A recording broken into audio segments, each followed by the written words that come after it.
کبھی سوچا ہے کہ قانون کیسے بنتا ہے؟ خاص طور پر تب جب مقدس کتابوں میں کسی مسئلے کا کوئی سیدھا سادہ جواب موجود نہ ہو؟ یہ کہانی ہے ایک ایسے تاجر کی جو تاریخ کے سب سے بڑے قانونی مفکرین میں سے ایک بن گئے۔ آئیے ذرا گہرائی میں چلتے ہیں اور دیکھتے ہیں کہ فقہ حنفی کے اصول بنے کیسے اور اس کی بنیاد کن کتابوں پر رکھی گئی۔ تو چلیں اس سفر کا آغاز کرتے ہیں اس مکتبہ فکر کے بانی سے، امام نعمان بن ثابت، جنہیں پوری دنیا امام ابو حنیفہ کے نام سے جانتی ہے۔ امام ابو حنیفہ کی پیدائش کوفہ عراق میں ہوئی، جو اس وقت علم و فن کا سمجھیں ایک بہت بڑا گڑھ تھا۔ شروع میں آپ کا پیشہ تجارت تھا، لیکن امام شوبی جیسی بڑی علمی شخصیت کی نظر آپ کی ذہانت پر پڑی۔ انہوں نے ہی آپ کو مشورہ دیا کہ تجارت چھوڑ کر علم کے راستے پر چلیں، اور بس اسی ایک مشورے نے ان کی زندگی کا رخ ہی بدل دیا۔ اچھا، ان کے دور کو سمجھنا بھی بڑا ضروری ہے۔ انہوں نے اپنی زندگی کے 52 سال بنو امیہ کے دور حکومت میں گزارے اور پھر 18 سال عباسی خلافت کے نئے دور میں، یعنی انہوں نے ایک بہت بڑی سیاسی تبدیلی اپنی آنکھوں سے دیکھی۔ ان کا پڑھانے کا سلسلہ 120 ہجری میں ان کے استاد حماد بن ابی سلیمان کی وفات کے بعد شروع ہوا، اور یہ اسلامی قانون کی تاریخ میں ایک بہت ہی اہم موڑ تھا۔ اب یہاں ایک بہت ہی دلچسپ بات آتی ہے۔ امام ابو حنیفہ کی شخصیت کا سب سے بڑا پہلو تھا ان کا اصولوں پر ڈٹے رہنا۔ انہیں اموی اور عباسی دونوں حکومتوں نے قاضی یعنی چیف جج بننے کی پیشکش کی۔ یہ بہت بڑا اور طاقتور عہدہ تھا، لیکن انہوں نے ہر بار اسے ٹھکرا دیا۔ کیوں؟ کیونکہ وہ اپنے علم کو کسی بھی قسم کے سیاسی دباؤ سے بالکل آزاد رکھنا چاہتے تھے۔ لیکن اس انکار کی ایک قیمت تھی، اور وہ قیمت بہت بھاری تھی۔ انہیں قید کر دیا گیا، اور اسی قید کے دوران 150 ہجری میں بغداد میں ان کا انتقال ہو گیا۔ لیکن ان کی علمی اور اخلاقی میراث کی طاقت کا اندازہ اس بات سے لگائیں کہ کہا جاتا ہے کہ ان کے جنازے میں 50,000 سے بھی زیادہ لوگ شریک ہوئے۔ تو اب آتے ہیں ان کی سب سے بڑی لیگیسی کی طرف، وہ علمی میراث جو آج بھی زندہ ہے۔ یہ وہ منظم طریقہ کار ہے جو انہوں نے قانون بنانے کے لیے وضع کیا، جسے فقہ کے 7 اصول کہا جاتا ہے۔ تو یہ 7 اصول ہیں کیا؟ اصل میں یہ ایک پورا سسٹم ہے، ایک سیڑھی کی طرح۔ کسی بھی مسئلے کا حل ڈھونڈنا ہو تو سب سے پہلے قرآن کو دیکھا جائے گا۔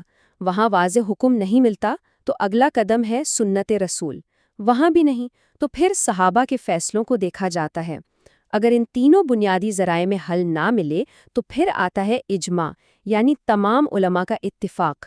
اس کے بعد عقلی دلائل کا مرحلہ شروع ہوتا ہے، قیاس، یعنی کسی پرانے حکم کو نئے ملتے جلتے مسئلے پر لاگو کرنا۔ جیسے اگر شراب حرام ہے تو قیاس کہتا ہے کہ ہر وہ چیز جس میں وہی نشہ آور خاصیت ہو وہ بھی منع ہوگی۔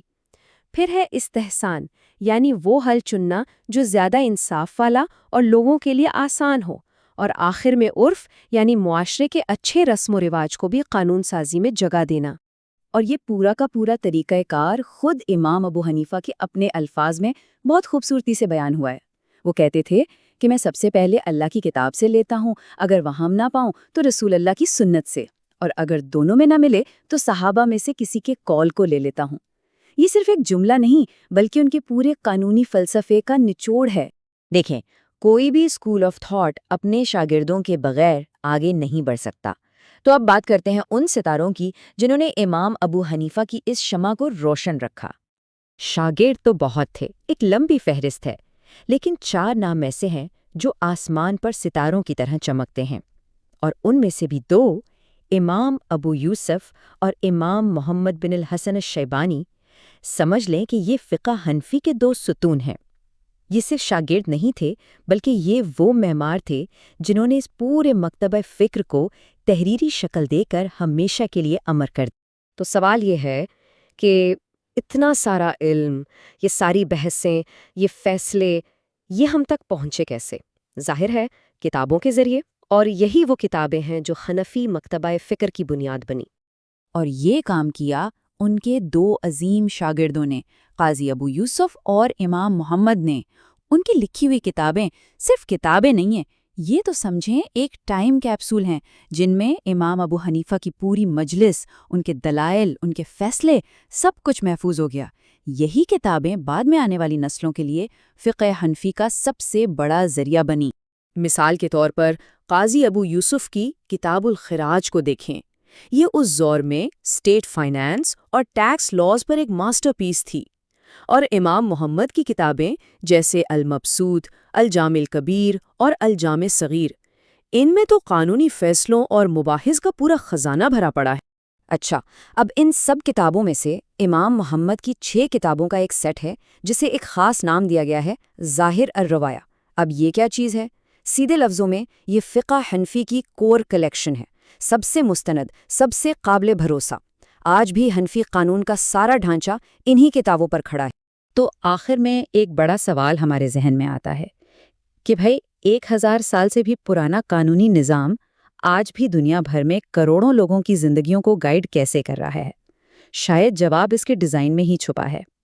ایک طرف قرآن و سنت کی مضبوط بنیاد اور دوسری طرف قیاس اور عرف جیسے لچکدار اصول جو اسے وقت کے ساتھ بدلنے کی صلاحیت دیتے ہیں، اور شاید یہی وہ امتزاج ہے جو اسے آج بھی ریلیونٹ اور زندہ رکھے ہوئے ہے۔